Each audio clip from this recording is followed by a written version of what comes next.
आणि पोरांसाठी सांगेन जाता जाता, पोरांनो, तुमचा बाप तुम्हाला मरेपर्यंत पोसेल. काय बोलतोय?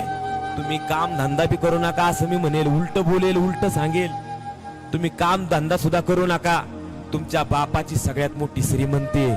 तुमचा बाप भर चौकात त्याला सांगता आलं पाहिजे, माझा पोरगा निर्व्यसनी आहे, माझ्या पोराला सुपारीच्या सुद्धा खांडाचं व्यसन नाही. बास पोरांनो, एवढंच जपा शेवटच्या श्वासापर्यंत. किती मोठं व्हाल, कुणाच्याही नादाला लागू नका. सुपारीचे सुद्धा खांडाचं व्यसन करू नका. ना आपल्या राजाने आपल्या मावळ्यांना सांगितलं, ना आपल्याला कुणी जरी सांगितलं तरी सुपारीचे सुद्धा खांडाचं व्यसन करू नका. मरेपर्यंत तुमचा बाप तुम्हाला सगळंच पोसत राहील.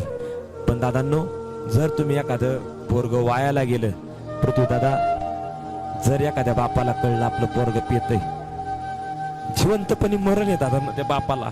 आणि पोरांनो, बाप झाल्याशिवाय ही गोष्ट नाही कळत. म्हणून सांगतो, त्या आई बापाला सुख समाधानाने जगू द्या.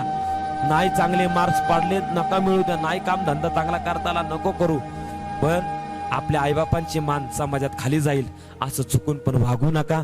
एवढीच तुमच्याकडून अपेक्षा बाळगतो.